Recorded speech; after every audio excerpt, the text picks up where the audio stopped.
mayambu ahanba maktada Helly Maisnamna taramna okchabaga loinana khurumjari. Mayamda tahanjariba wari asigi mami Matik Leibi Hingchabi mari wari asibu ibirakpana Alpana. Wari asi mayambuna taminarasi. Matam amada yamna pak chawraba leibak amakhak leirami mafam aduda leiriba khunjasing adu yamna chamna hingne mateng pangne adubu khul aduda miyoiba natana atopa miyoi sing changhande samna hairabada hingchabi singbu hek ubada hatlami akiba poi miyoiba singdagi khetnaba khara hek ubaga makhoibu hatbagi thabak ase tawrami hingchabi sing aduna fana yamna pharabasu khunjasing adunadi makhoibu kizabana makhoibu hatoi hingfam leitraba hingchabi sing adu yamna wana leli lotuna miyoiba marakta lei asumna mapuroiba kainarabi hingchabi amakhak miyoibagi khul aduda lai mahak miyoiba amagi sakphamda lakpani mabu miyamna chingnakidanaba masam adu amuba oihalli magi mitrang adu sizinnadanaba mahak masana matomta phajilli sor sangna hontharaga mahak changlakli khonja amada hanglai karigumba amata hangjageba swaida kabara sanbaga leibra leye ai takcharamura sidagi yamna chakadababudi leitri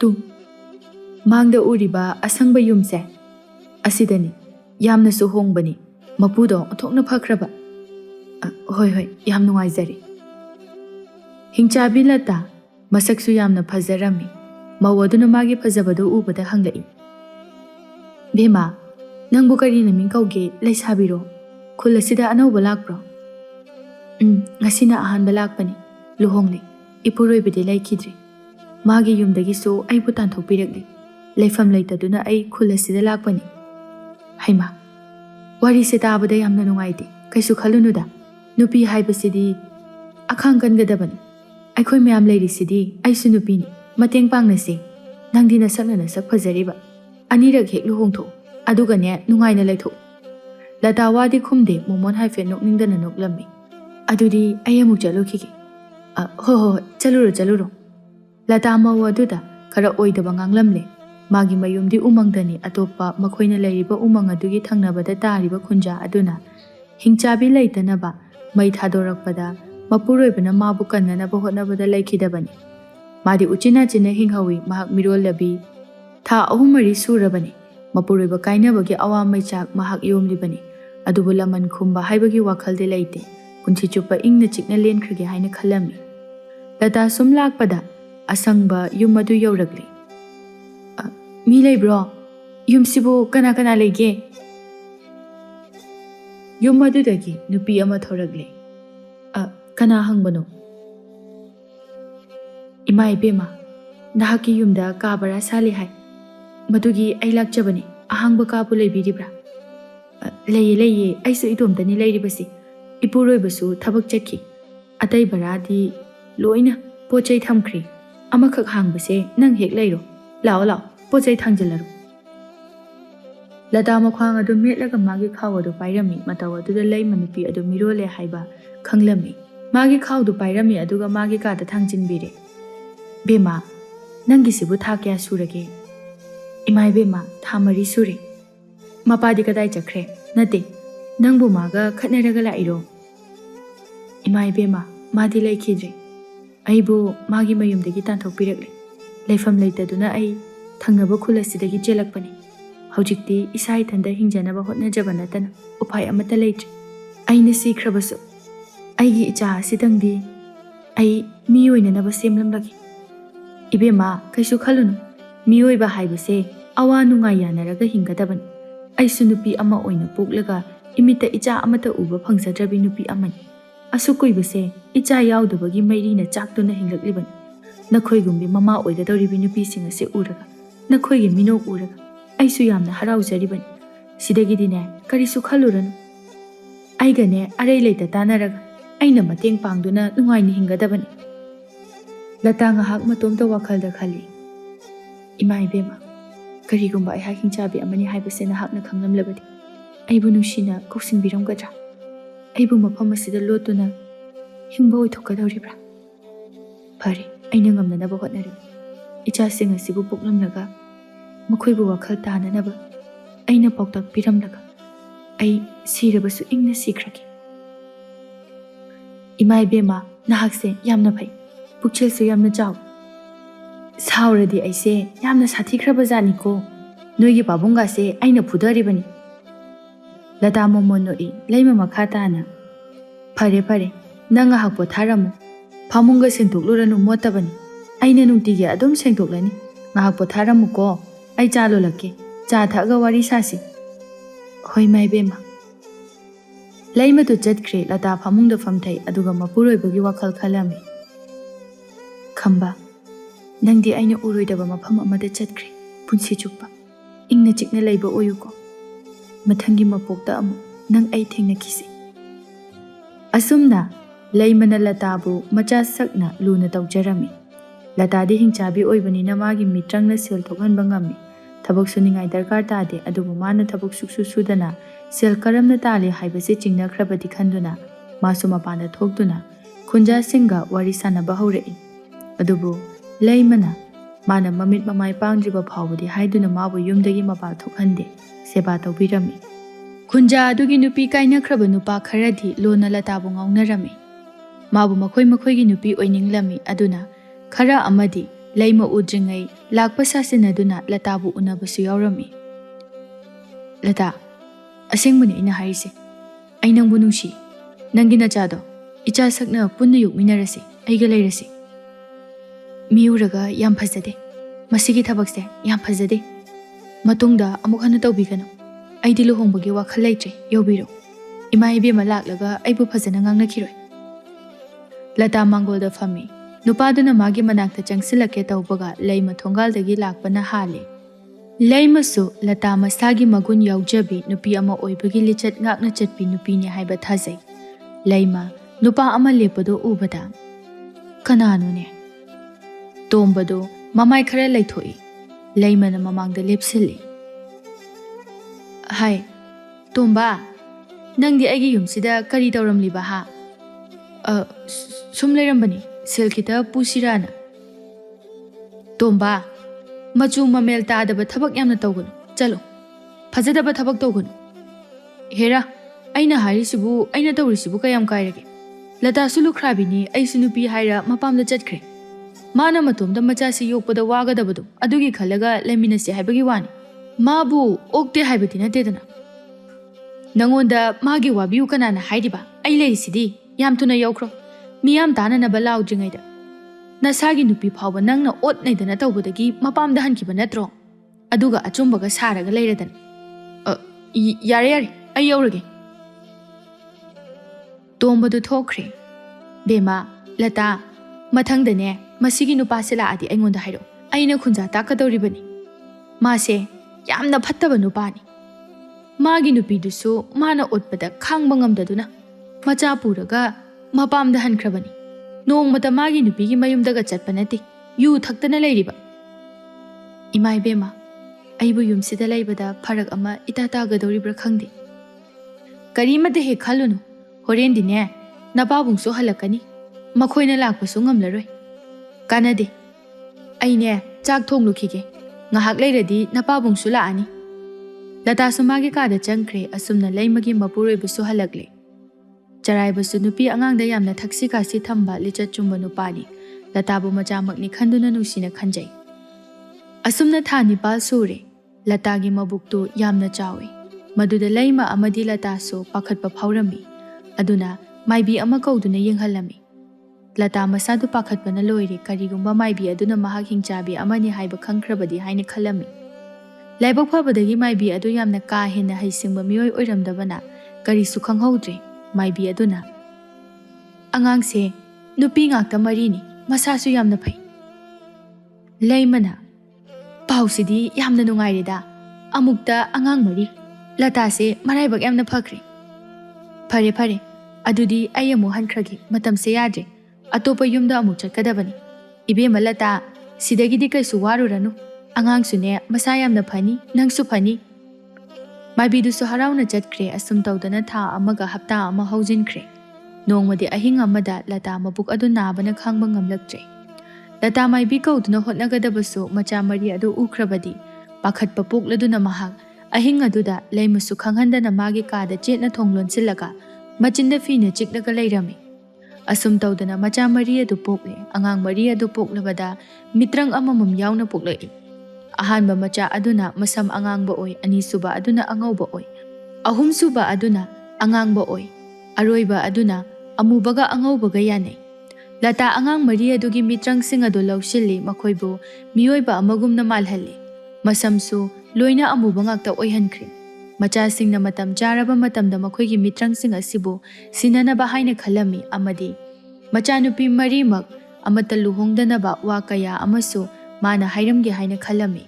Lay masulatagi angang mari aduma masumakni khanduna harauna loina jay. Macha yauzadaba madi ahalga oisalakpaga chahi yankhay helabani. Lata macha mari dugi khanbada awaba haibadu oirami. Masu masa khara kankhalakpaga thabak suba haurai aduga ka bara hunba amadi macha singi su hotnanaba tawrai. Magi angang aduna adum laymaga layhalli. Sum chahi manga haujinkre laymana latada macha mari adubu mahai masing tamhanaba haiduna hairami. Adubu latadi madu pamlamde macha singdu miga pulhaningde. Hoi, magi macha miyoiba mali makoygi mitrang lawsille. Adubu Hingchabi haibasidi miyoibadagi tonganbanina mawong mataw makoyna pamjaba khoidajaba posak manade maramaduna mina chingnakigadra haina pakhali. Adubu upay leite laymanadi selgi khanba mandana magi sel ado puthoklaga tamhange haina khalami. Maso sel tansilaga sijinnanaba leitabana waribani. Mapuroibaso sel pusilakpa lepte. Makoy anina sikhrabadi sel sing ado loina mangnagadabani. Lataso upay amata leitre. Macha mari ado mahai tampham sangda tharami. Ahalgi maming na mati ani subagi maming na mala. Ahum subagi na thoy mari subagi na sila haina thole. Makoy mari mag masak khara khenay chap manade. Latana macha sing na tawruidaba thabak sing nungtigi mahai tampham sangda takpirami. Maduna khara makhaidi angang sing ado wakhal tare mamana haibasu injaba angang oirami. Lariksu yamna haiba oina haurai. Sum hauki chahi nipal haujinkre. Makoy mari mag chahi tara mari loina maksure. Nongmadi yamna thazadana mamadu naraklami. Maibi kaya kaurabasu phatre. Laymasu ahalga oisilakpaga. Masu chenba khotpa pakna ngamdre. Macha mari duna mamagi manakta layri. Laymasu tapna maibi kaubo chatkre. Handaki maiba asina khula sige aroibani. Lata ngasina magi aroiba numitni haiba khangzari aduna. Mati, taribra, thongse amukta lonsilu, imawa khara haigi, thongse hangtuklabadi yararoi. Mati thongdu lonsili madudagi latado, magi hingchabigi saklunado olagli, kiningai oide. Masam maduta asangba machu olai, maduda macha maridu ngai. Imagi pema, ngasidi imana matam kuinadagi lotuna thamlakpa warise lithoklagi. Imadi hingchabini. Latana wari singdo amate chithadana lithoklami madudagi macha sing adu wakhal tare. Taibang miyoibana kayamu hingchabi makoybu hainadabage haibadu mapabungna kamdongna laikhide. Ngasidi mamagi mafamdagi pakhum phangle. Latana macha singi mitrang sing adu loina pithoklami madudagi macha sing adu sakpham amamam lawkhre. Mama ibemana takpiduna makoygi mitrang adu chetna kanasu khanghandana lona thamnanaba takpire. Amuk miyoibagumna ole. Mati Nangi mitrangdi mana masing pambi singbu phagat hanba ngamba mitrangni. Aduga mala nangi mitrangdi migi tungi punsi khubak mayi yengba haiba oigani. Aduga thoi nangi mitrangdi maigi mitrangni. Aduga sila nangi mitrangna asiba mibu hingkat hanba ngami. Wari sanaba ngamba oigani. Ngasidi ima ayamna nungairi. Nachin nanaw na khoi mari nasu imagi wakhalase gyan tabiri. Aduga wafam maduna na khoi mari mag yum panbagi wakhal khanganu. Imana lukhrabi oina lairibase na khoi mari dati phanghanba pamdi. Na khoi siba phawba yawgani. Aduna punsi chumba lotuna miyoiba maraksida harauna layo. Macha mari du kabli. Kabganu ijasa karigi kabli bano se thongse hangtoklu. Ima ibemo hoina ukraga chingnakini. Mati amuk thongdu hangtoi. Apawi ima asukui base nacha aikhoigi damakta nahakna kayada wana hinglakpa. Ima nangna ngasi takpiriba pauktak asima aikhoi ngakna hingba ngamba oizagi. Lata macha mari do amuktang konjage haina makhut thangkalakpani makhoi mari su non tharai. Latagi thangkaliba makhut adu phat launa takri. Thawai yaudraba hakchang adu ubada makoi marisu mamabu kauduna kablami. Somda laimasu maiba tomnaubu kauduna thuna lai thongchil kansilakpadadi kappagi khonjel adu tabada masu madugi atra khangle. Maiba tomnausu asiba hakchang adu yenglamdana hankre laimasu changlagle. Angang mari adubu konsinbirami. Karigi waruni aisu nakhoigi imani haina khangadabani. Aina nakhoi maribu yengsingani. Asumna mama laikidabagi thabak thauram pumba pangthokre numit mangani haujinkre nongmadi machim manau maridu wa tanai. Inausa aikhoi imagi wa kaugumsiko ngaihaki nungaibana aikhoi isani isabu kanano haiba kauthokhini. Hoi aikhoi seksinba mathau tai nungsi nungolgi wakhal thamgumsi amadi miyoiba kanagi mateng panglabasu lona thupna pangsi. Asum chahi taret haujinkre makhoi ahumdu mapung marei phare masaksu loina hainingai leitana phajai. Laima amadi charaibasu ahal oisilakle nongmadi mati nga haglabukta lausing yengba lai. Makhoigi lausing loina phare ising chaigera chairoira magi mitrang aduna mahai yale. Sum yenglakpada khara labna ahal ama makok paiduna leiba urami madu ubada magi manakta lai. Ipal kaidaurage karigino atuk yamna matha sana uriduba. Ai kari haigadabano khangtre. Nahandagini aina lause phau phananaba haidana ising chaibo harbo hapo tin kang phananaba honari. Adubu yeng loina pasili pambi amata haudre. Masida mahai chahaudrabadi aidi handaki chahi simadi onthokna wagadawri. Chaningai thakningai su amata leiraroi. Ipal kaisu warunuda soidana pharakani. Ai kari haigadabano khangdre bema. Handakse daungnaga yadabaga wakhalse yamna sonthaida. Ipal chalukhige. Ahal du nungaitana hankirami ahal adu khara lapna chatkre. Nakana mi leibra haina yengi. Kanasu udre. Mati khara famtharaga ising aduda thenglaga mamit usilaga mahaki mitrangdu tawraklami. Madudagi laudu khudak adumaktada mathang chawkhalakle. Chawbada natte heklaga chaba phawba yarani. Mati momo nuklaga hankre. Ahal adu numidang wairamda amuka ising chaiba lakpani. Madudagi mamit adu kuptaba makhai yengduna leire thajabasu wali. Matau karamna asungakpa thabak ngasai khakta loina pathauraga hojikna matau karamna oiribano. Amabu oire mapu mahakna thaujanbire khanduna mahak harauna chonglaga noklami. Mathangi numitani thoi ayuk ana sumthoklakpani. Mi khara pukhridagi ising sokpa chenakhiba urami. Madudagi masu kari taurabano haiduna yengi. Konthongda yenglai miyoi kaya ama maina chaklaba yumsing aduda ising haijili. Yumduma chakpada mathang. Atopasingda chaklakadabagi fibamni. Thoi magi mitrang uthokpadi yade. Lapna maising aduda mamitna yengi madudagi maising adu mabu kibadagi mathang chungthana raklaga matum dasilaga ising hapliba patra aduda chungsilami. Matau adu ubada khunjasing adu ngakna kibasu poklami. Thajaba yariba wafamla angakpani. Thoi sor sangna hontaraga hankre. Somda silasu umangda lakpani loki makhada ngahak phamduna wakhal santida leige haiduna lakpani. Lok adugi manakta yaure madudagi makhada phamduna mahak ngahak ising aduna makhong adu chamne. Talak aduda kanagumbi amana kappagi khonjel taraklami. Maduda mahak khonjel adugi maikai tamna laklami. Khara chatlaga mi asiba phumpham adudani. Nupi amana kaptuna mapuroibabu phumkiba mafam aduda famtharaga angaubigum kaptuna leirami. Pari hagolo lao yumda chatlase. Ichanupina nangbu halakpa ngai hauriye. Mapabung lakhini haiduna asa thamjari. Nang imai chabu thadokduna chatlage hairo. Chakhinuo. Nang amta halao. Miyoi mapokta amuktadi halakhuo. Sila mapuroiba kainakhibagi mairina ngaurabi nupi adu ubada masu nungaitabana masado pumthan thalli. Mahak nupi adugi mateng tawge haina khalami aduna magi mitrang aduna nupi adugi nupa adu fumliba mafam adudagi magi thawai bu thokhanduna wari sana halami. Nupi charangcha ngakna nongkhalai. Pari charangcha na mapuroiba bu soke tawbadi ngamdre. Madi thawai oibana yengba nattana. Aidi taibang palasida leitraban. Asiba haibado aidi oiri. Ahingba nangna aigidamak matam manghangan. Icha singbu nangna ningthina yokpiyo. Handak mapok simadi.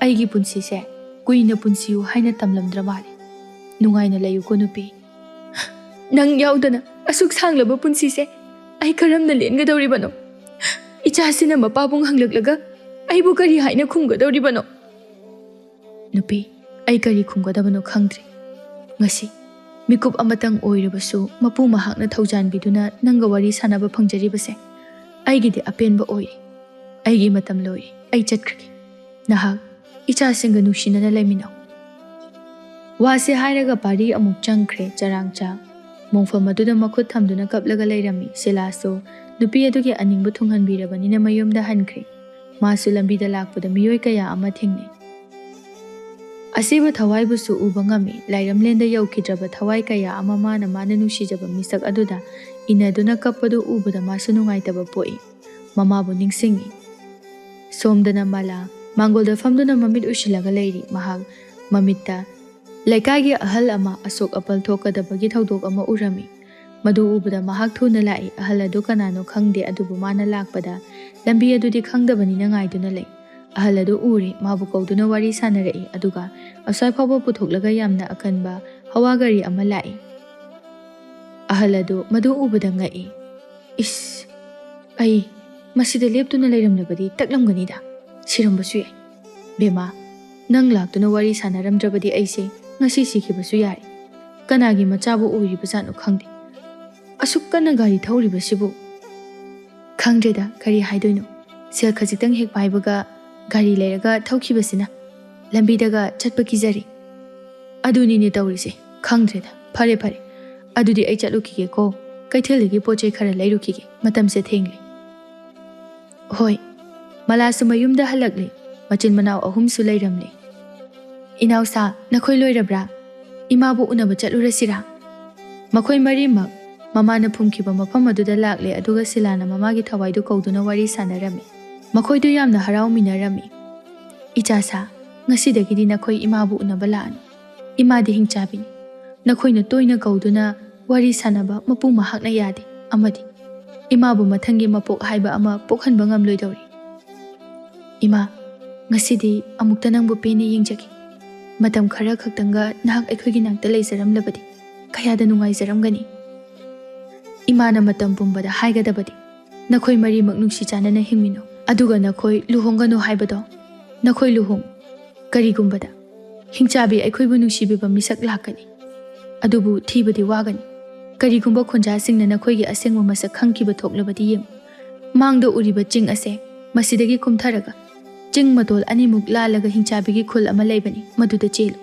madu oirabadi makhoina karisu tawba ngamlara yamna di lapani aduna ima sumata maduda chatpa ngamhodabani imana pamlibadi nakhoi marina asoi angam yaudana nungaina hingba madu khaktani nakhoi ningthijana layuko hoima ngasidi aroiba oina nahakpo pena amukta yengjakhige makhoi punna mapi irachena leirami asum tawduna makhoi maridu punna halakle makhoina leiriba khul aduda ton kauba nupa ama malabu yamna nungsijarami nupa adu masaksu yamna phajai adubu tonnadi malabu suki matik yamna pamjai lambida sum lakpada mala amadi mache manaw makhoi punna chapminabadu ubada maso tapthaduna maninglomdagi chelai sum naksilakle malado mapi daithokpagi makhut thangkali maduda tonna khangle mala ngasidi thawai nungaitre haiba maramdi masu khangde ton hekta kausilai mala amadi makhoi ohum onthorei mala tonga bakna kaunade naknade nongma umangda thengnakiba adudagi henna unadri tonna bullona adum magi maike yengjaba khaktani nahanmu umangda thengnakiba ton haiba nupado natro nangba ton magi maming phawba ningsing biramba aduda yamna harawi hoi mani nangbu kadai chatlubano umangda sum chatlubani ngasi se nang yam nungaitana ubagumna tawi kaidorage aisu maram khangjaba yagadra maru kaisu tawdeda sum kumtharakpada tin macha ama changkiba adugini phari ayamu yaukrage malawasi hairaga makhoi ahumga chatkre karam kandano aina mongona nushi haina phongtok toisiba thamoi sengna de nungsirure hoida phajana kona hairage ton mayum yaure poktabi mama to naduna magi firol adu sumangda langthoklami maduda masu khunjilaga imaton khaina toiduba Ho amotpa phisi sukina tawriba. Napanina sakta asiga sonbaga tekpaga thabak maikhaina aingonda ngamdre. Khwanga se loina pumtek tiabani.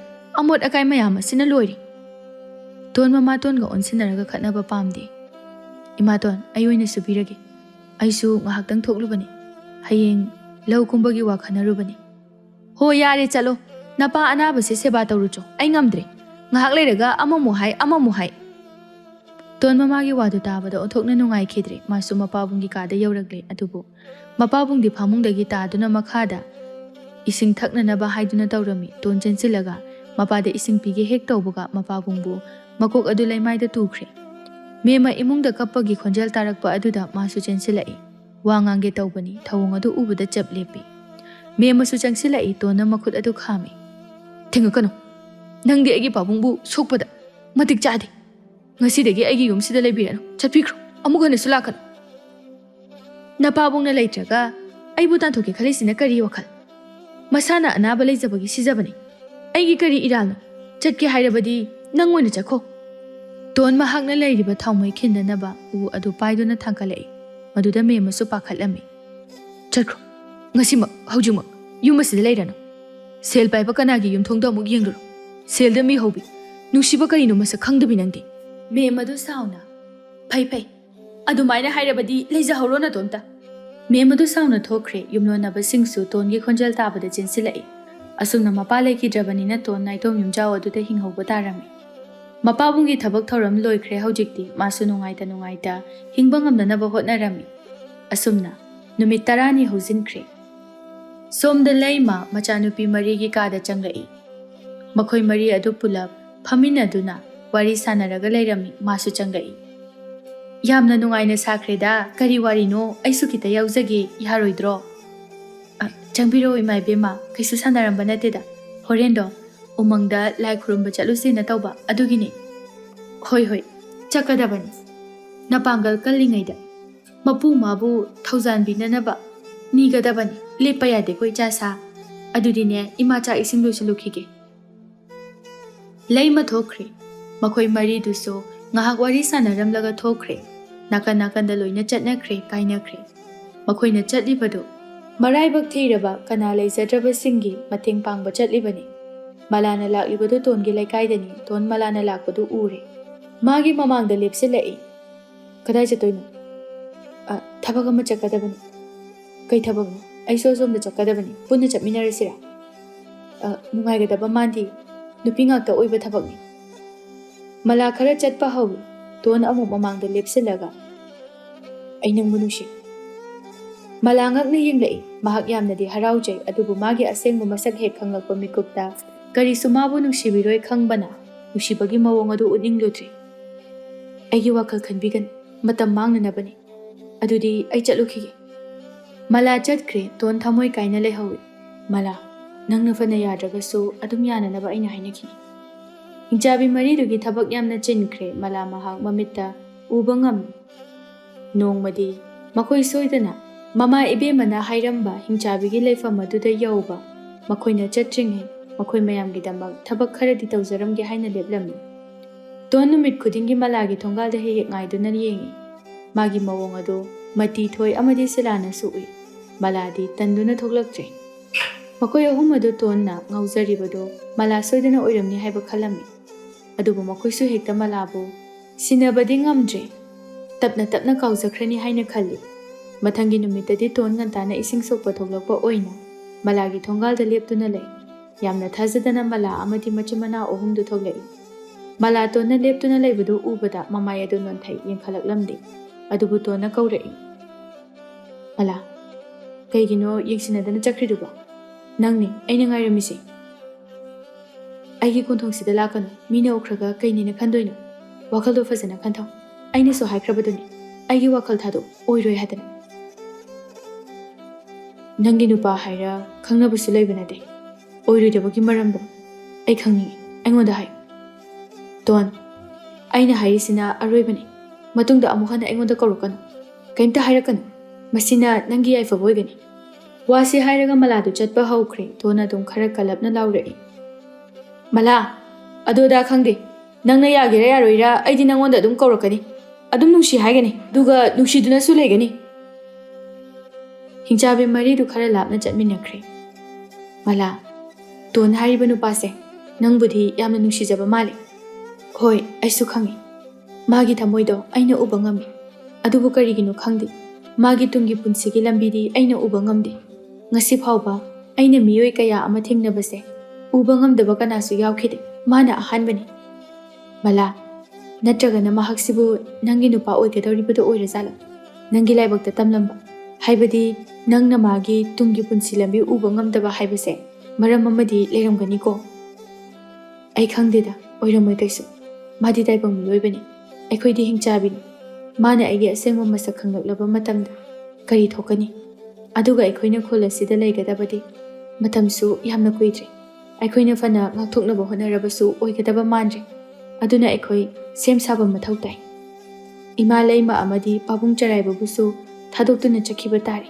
ꯅꯨꯡꯁꯤꯗ꯭ꯔꯥ ꯃꯈꯣꯏꯁꯦ ꯑꯩꯈꯣꯏꯕꯨ ꯃꯆꯥꯗ ꯃꯆꯥꯒꯨꯝꯅ ꯈꯟꯖꯔꯤꯁꯦ ꯑꯁꯨꯛ ꯀꯨꯏꯕꯁꯦ ꯑꯩꯈꯣꯏꯒꯤ ꯃꯁꯛ ꯈꯪꯗꯅ ꯍꯤꯡꯃꯤꯟꯅꯔꯛꯄꯅꯤ ꯀꯔꯤꯒꯨꯝꯕ ꯈꯪꯂꯝꯕ ꯇꯥꯔꯒꯗꯤ ꯃꯈꯣꯏꯅ ꯏꯟꯊꯣꯛꯄꯤꯔꯝꯕꯁꯨ ꯌꯥꯏ ꯈꯪꯗ꯭ꯔꯦꯗ ꯑꯩꯈꯣꯏꯒꯤ ꯄꯨꯟꯁꯤꯁꯦ ꯀꯔꯤ ꯇꯧꯗꯣꯏꯅꯣ ꯑꯩꯈꯣꯏꯅꯗꯤ ꯃꯈꯣꯏꯒꯤꯗꯃꯛꯇ ꯃꯇꯦꯡ ꯀꯌꯥꯗꯤ ꯇꯧꯕꯤꯔꯕꯅꯤ ꯃꯈꯣꯏꯅꯗꯤ ꯈꯪꯕꯤꯕ ꯎꯕꯤꯕ ꯂꯩꯇꯦ ꯃꯤꯡꯊꯣꯜ ꯈꯛꯇꯗ ꯂꯥꯟꯅ ꯎꯕꯤ ꯈꯪꯗ꯭ꯔꯦꯗ ꯏꯅꯥꯎꯁꯥ ꯑꯩꯈꯣꯏꯁꯨ ꯄꯣꯛꯂꯨꯔꯕꯅꯤꯅ ꯍꯤꯡꯅꯅꯕ ꯂꯝꯕꯤ ꯊꯤꯕ ꯍꯥꯏꯕꯗꯨꯅꯤ ꯈꯨꯗꯣꯡꯊꯤꯕ ꯊꯣꯛꯇ꯭ꯔꯤꯉꯩꯗ ꯑꯩꯈꯣꯏ ꯉꯟꯅ ꯆꯠꯍꯧꯕ ꯍꯥꯏꯕꯁꯦ ꯃꯁꯤꯅ ꯈ꯭ꯋꯥꯏꯗꯒꯤ ꯐꯕꯅꯤ ꯑꯗꯨꯅ ꯑꯩꯈꯣꯏꯅ ꯆꯠꯈ꯭ꯔꯒ ꯏꯃꯥ ꯂꯩꯃꯒ ꯄꯥꯕꯨꯡ ꯆꯔꯥꯏꯕꯒꯅ ꯀꯝꯗꯧꯍꯧꯅꯤ ꯈꯟꯕꯗ ꯅꯨꯡꯉꯥꯏꯇꯕ ꯐꯥꯎꯏ ꯑꯩꯈꯣꯏꯒꯤ ꯑꯁꯦꯡꯕ ꯃꯁꯛ ꯑꯗꯨ ꯈꯪꯂꯛꯄꯒ ꯅꯤꯡꯉꯝꯗꯕ ꯄꯣꯛꯂꯛꯄꯁꯨ ꯌꯥꯏ ꯖꯤꯂꯥꯅ ꯑꯩꯗꯤ ꯈꯨꯜꯁꯦ ꯌꯥꯝꯅ ꯅꯨꯡꯁꯤ ꯑꯗꯨꯕꯨ ꯏꯆꯦ ꯃꯂꯥ ꯅꯪꯅ ꯇꯨꯡꯗ ꯑꯩꯈꯣꯏꯒꯤ ꯈꯨꯗꯣꯡꯊꯤꯕ ꯂꯥꯛꯀꯅꯤ ꯍꯥꯏꯔꯕꯅꯤꯅ ꯑꯩꯗꯤ ꯄꯟꯊꯕ ꯇꯧꯗꯅ ꯀꯨꯏꯗꯅ ꯍꯦꯛꯇ ꯆꯠꯅꯤꯡꯗꯦ ꯍꯥꯏꯕꯗꯤ ꯑꯩꯈꯣꯏꯅ ꯂꯥꯟꯗꯨꯅ ꯆꯠꯀꯗꯧꯔꯤꯕ ꯆꯤꯡ ꯑꯗꯣ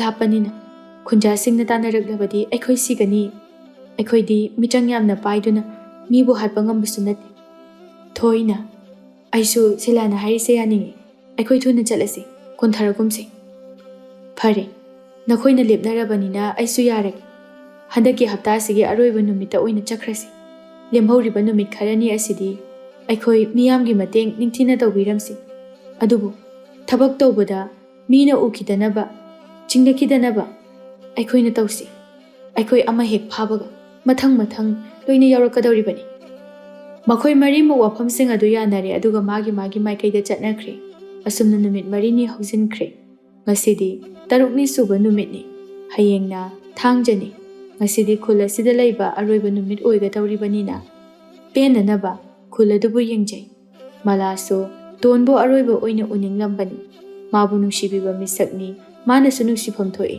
ꯅꯨꯡꯁꯤꯕ ꯎꯠꯂꯨꯕ ꯌꯥꯗ꯭ꯔꯕꯁꯨ ꯃꯥꯒꯤ ꯁꯛꯇꯝ ꯑꯃꯨꯛꯇꯪ ꯎꯖꯔꯕꯗꯤ ꯀꯌꯥꯗ ꯃꯥꯅ ꯍꯔꯥꯎꯅ ꯆꯠꯆꯈꯤꯒꯅꯤ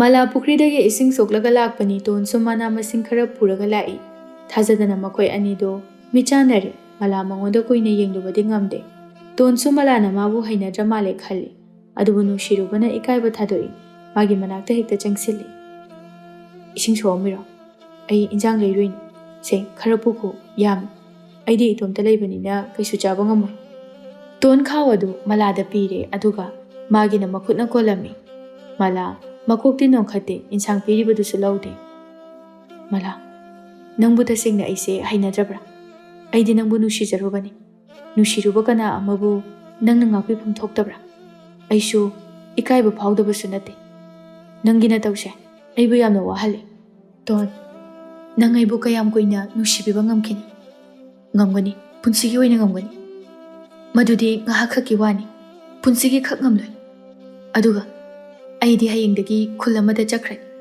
ꯉꯁꯤ ꯑꯩꯈꯣꯏ ꯎꯅꯔꯤꯕꯁꯤꯅ ꯑꯔꯣꯏꯕ ꯑꯣꯏꯔꯒꯅꯤ ꯃꯂꯥꯒꯤ ꯋꯥ ꯑꯗꯨꯗ ꯇꯣꯟꯗꯤ ꯊꯃꯣꯏꯗꯨ ꯃꯩ ꯍꯧꯅ ꯆꯥꯛꯂꯤ ꯃꯍꯥꯛ ꯃꯄꯤꯁꯨ ꯇꯥꯔꯛꯂꯝꯃꯤ ꯏꯀꯥꯏꯕꯅꯁꯨ ꯃꯍꯥꯛ ꯃꯁꯥꯗꯨ ꯂꯣꯏꯔꯤ ꯄꯨꯟꯁꯤ ꯆꯨꯞꯄ ꯅꯨꯡꯉꯥꯏꯅ ꯂꯩꯕ ꯑꯣꯏꯕꯤꯌꯨ ꯑꯩꯅ ꯕꯣꯔ ꯄꯤꯔꯤ ꯑꯗꯨꯕꯨ ꯅꯪꯅ ꯆꯠꯀꯗꯧꯔꯤꯕ ꯈꯨꯜ ꯑꯗꯨ ꯀꯗꯥꯏꯗꯅꯣ ꯃꯗꯨꯃꯇꯪꯗꯤ ꯇꯥꯛꯄꯤꯔꯝꯕ ꯌꯥꯒꯗ꯭ꯔꯥ ꯑꯩ ꯅꯪꯉꯣꯟꯗꯗꯤ ꯌꯦꯠꯂꯔꯣꯏ ꯑꯗꯨꯕꯨ ꯃꯐꯝ ꯑꯗꯨꯗꯗꯤ ꯈꯪꯖꯒꯦ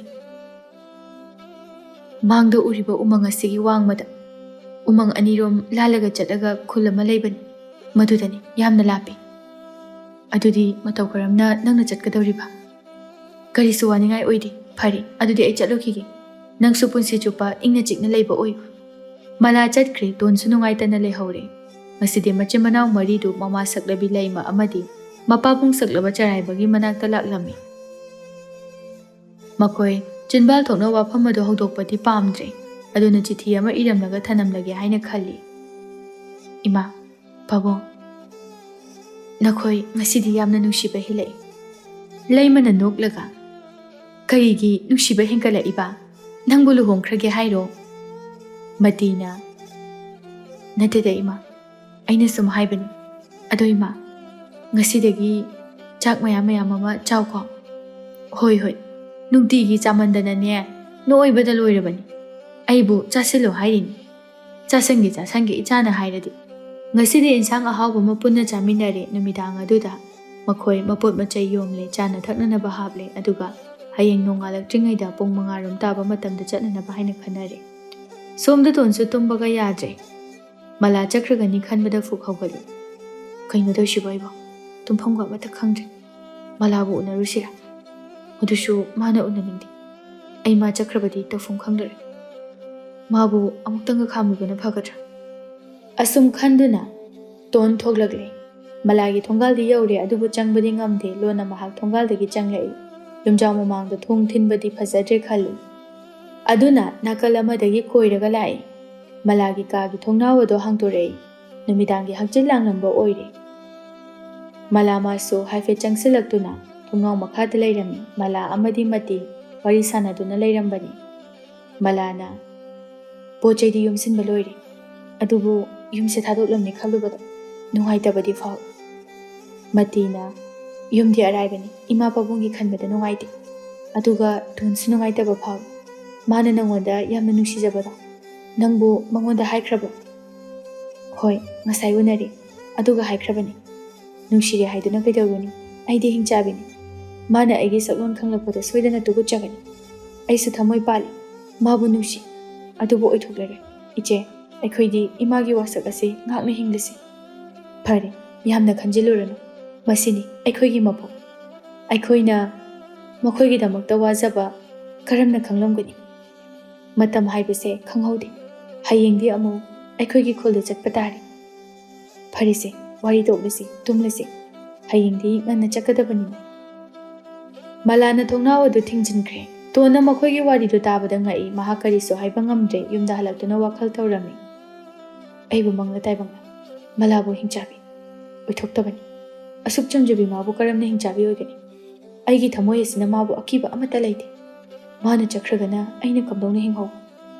ꯃꯥꯒꯤ ꯑꯁꯥꯗ ꯑꯩꯗꯤ ꯂꯦꯞꯈ꯭ꯔꯦ꯫ ꯀꯅꯥꯒꯤꯁꯨ ꯍꯤꯡꯂꯨꯕꯒꯤ ꯑꯁꯥ ꯂꯩꯇ꯭ꯔꯦ, ꯃꯂꯥ ꯈꯛꯀꯤ ꯅꯠꯇꯅ꯫ ꯇꯣꯟꯗꯨ ꯋꯥꯈꯜ ꯈꯟꯕ ꯌꯥꯕ ꯈꯜꯂꯦ꯫ ꯃꯂꯥ ꯍꯤꯡꯆꯥꯕꯤ ꯑꯃ ꯑꯣꯏꯔꯕꯁꯨ ꯃꯥꯕꯨ ꯑꯀꯤꯕꯁꯨ ꯄꯣꯛꯂꯝꯗꯦ꯫ ꯃꯥꯁꯨ ꯃꯂꯥꯒꯤ ꯃꯇꯨꯡ ꯏꯟꯅꯗꯨꯅ ꯍꯤꯡꯆꯥꯕꯤꯒꯤ ꯈꯨꯜꯗ ꯆꯠꯂꯒꯦ ꯍꯥꯏꯅ ꯈꯜꯂꯝꯃꯤ꯫ ꯑꯗꯨꯅ ꯃꯄꯣꯠ ꯃꯆꯩ ꯌꯣꯝꯁꯤꯜꯂꯤ꯫ ꯃꯊꯪꯒꯤ ꯅꯨꯃꯤꯠꯇ ꯉꯟꯅ ꯃꯥꯁꯨ ꯊꯣꯛꯂꯛꯏ꯫ ꯊꯣꯡꯒꯥꯜꯗ ꯉꯥꯏꯗꯨꯅ ꯂꯩ, ꯐꯝꯗꯨꯅ ꯂꯩ꯫ ꯃꯈꯣꯏ ꯃꯔꯤꯁꯨ ꯊꯣꯛꯂꯛꯏ꯫ ꯇꯣꯟꯅ ꯐꯝꯗꯨꯅ ꯂꯩꯕꯗꯨꯗ ꯐꯖꯅꯗꯤ ꯎꯗ꯭ꯔꯦ꯫ ꯅꯣꯡ ꯉꯥꯟꯗ꯭ꯔꯤꯕꯅꯤꯅ ꯃꯌꯦꯛ ꯁꯦꯡꯅ ꯐꯖꯅ ꯎꯕ ꯉꯝꯗ꯭ꯔꯦ꯫ ꯁꯨꯝ ꯅꯛꯁꯤꯜꯂꯛꯄꯗꯗꯤ ꯃꯈꯣꯏꯁꯨ ꯈꯪꯂꯦ꯫ ꯇꯣꯟꯁꯨ ꯐꯠ ꯍꯧꯒꯠꯂꯛꯏ꯫ ꯃꯈꯣꯏ ꯃꯔꯤꯗꯨ ꯇꯣꯟꯅ ꯄꯣꯠ ꯆꯩ ꯌꯣꯝꯂꯛꯄ ꯑꯗꯨꯗ ꯉꯛꯏ꯫ ꯇꯣꯟ, ꯑꯌꯨꯛꯁꯤꯗ ꯅꯪꯗꯤ ꯀꯗꯥꯏꯗ?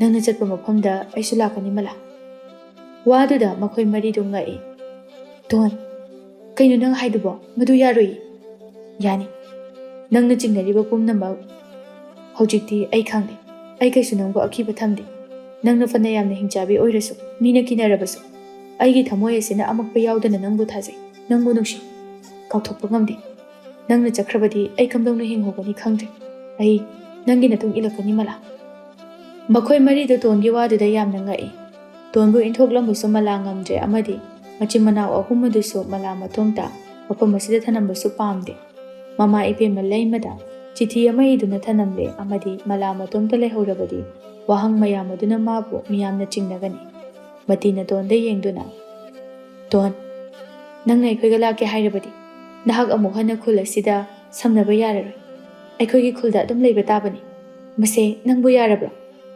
ꯑꯩꯒꯤꯗꯤ ꯍꯟꯅ ꯌꯦꯡꯕꯗ ꯀꯅꯥꯁꯨ ꯂꯩꯇ꯭ꯔꯤ꯫ ꯈꯨꯜ ꯑꯁꯤꯗ ꯀꯅꯥꯒꯤ ꯑꯁꯥꯗ ꯍꯤꯡꯂꯨꯅꯤ? ꯑꯩꯅ ꯄꯨꯟꯁꯤꯗ ꯃꯤꯁꯛ ꯑꯃꯈꯛꯇꯤ ꯆꯦꯛꯁꯤꯟꯅ ꯁꯦꯟꯅꯖꯒꯦ ꯈꯟꯕ, ꯃꯍꯥꯛꯇꯣ ꯃꯂꯥꯅꯤ꯫ ꯃꯥ ꯈꯛꯇꯒꯤ ꯑꯁꯥꯗꯅꯤ ꯑꯩꯅ ꯍꯤꯡꯂꯤꯕꯁꯦ꯫ ꯃꯂꯥꯇꯣꯟꯒꯤ ꯋꯥꯍꯩ ꯑꯗꯨꯗ ꯄꯨꯡꯄꯦꯟ ꯄꯦꯜꯂꯦ꯫ ꯃꯥꯒꯤ ꯃꯈꯨꯠ ꯑꯗꯨ ꯄꯥꯏꯔꯛꯏ꯫ ꯂꯥꯎ ꯆꯠꯂꯁꯤ ꯃꯇꯝꯁꯦ ꯊꯦꯡꯈ꯭ꯔꯅꯤ ꯃꯂꯥ ꯃꯣꯃꯣꯟ ꯅꯣꯛꯂꯒ ꯇꯣꯟꯒꯤ ꯃꯈꯨꯠ ꯑꯗꯨ ꯆꯤꯡꯗꯨꯅ ꯄꯨꯈ꯭ꯔꯦ ꯃꯆꯤꯟ ꯃꯅꯥꯎ ꯑꯍꯨꯝ ꯑꯗꯨꯅ ꯃꯈꯣꯏ ꯑꯅꯤꯅ ꯈꯨꯠꯁꯝꯅꯗꯨꯅ ꯆꯠꯄꯗꯨ ꯎꯕꯗ ꯆꯥꯛꯅꯔꯝꯃꯤ ꯃꯈꯣꯏ ꯑꯍꯨꯝꯅ ꯃꯈꯨꯠ ꯁꯝꯅꯗꯨꯅ ꯅꯣꯛꯃꯤ ꯅꯣꯛꯃꯤ ꯆꯠꯈ꯭ꯔꯦ ꯅꯣꯡꯉꯥꯜꯂꯛꯄꯗ ꯂꯩꯃ ꯃꯥꯒꯤ ꯃꯣꯟ ꯃꯈꯥꯗ ꯆꯤꯊꯤ ꯑꯃ ꯂꯩꯔꯝꯕꯗꯨ ꯍꯥꯡꯇꯣꯛꯇꯨꯅ ꯄꯥꯏ ꯃꯗꯨ ꯄꯥꯔꯨꯕꯗ ꯃꯍꯥꯛ ꯑꯀꯤꯕ ꯄꯣꯛꯇꯨꯅ ꯐꯠ ꯂꯪꯊꯣꯛꯏ ꯃꯆꯥ ꯃꯔꯤꯒꯤ ꯀꯥꯗ ꯆꯪꯂꯨꯕꯗ ꯀꯅꯥꯁꯨ ꯂꯩꯔꯝꯗ꯭ꯔꯦ ꯃꯍꯥꯛ ꯐꯝꯊꯩ ꯑꯃꯨꯛ ꯍꯧꯒꯠ ꯃꯄꯥꯟꯗ ꯑꯃꯨꯛ ꯆꯦꯟꯊꯣꯔꯛꯏ ꯀꯣꯟꯊꯣꯡ ꯑꯗꯨ ꯍꯥꯡꯗꯣꯛꯇꯨꯅ ꯂꯩꯔꯝꯃꯤ ꯃꯗꯨꯗ ꯑꯗꯨꯝ ꯈꯪꯂꯨ ꯃꯈꯣꯏ ꯃꯔꯤꯃꯛ ꯂꯣꯏꯅ ꯆꯠꯈ꯭ꯔꯦ ꯍꯥꯏꯕ ꯃꯍꯥꯛ ꯃꯄꯤ ꯏꯔꯥ ꯆꯦꯟꯅ ꯃꯄꯤ ꯇꯞ ꯇꯞ ꯇꯥꯕ ꯃꯈꯩ ꯍꯦꯛ ꯍꯦꯛ ꯀꯞꯂꯛꯂꯝꯃꯤ ꯉꯁꯤꯗꯤ ꯅꯈꯣꯏ ꯏꯃꯥꯕꯨ ꯊꯥꯗꯣꯛꯂꯝꯂꯒ ꯆꯠꯂꯕꯣꯏ ꯑꯩꯕꯨ ꯊꯃꯣꯏ ꯄꯥꯟꯗꯕ ꯃꯤꯁꯛꯀꯨꯝ ꯑꯁꯨꯛ ꯀꯨꯏꯕꯁꯦ ꯅꯈꯣꯏ ꯃꯔꯤꯅ ꯑꯩꯕꯨ ꯊꯧꯅꯥ ꯍꯥꯞꯄꯤꯗꯨꯅ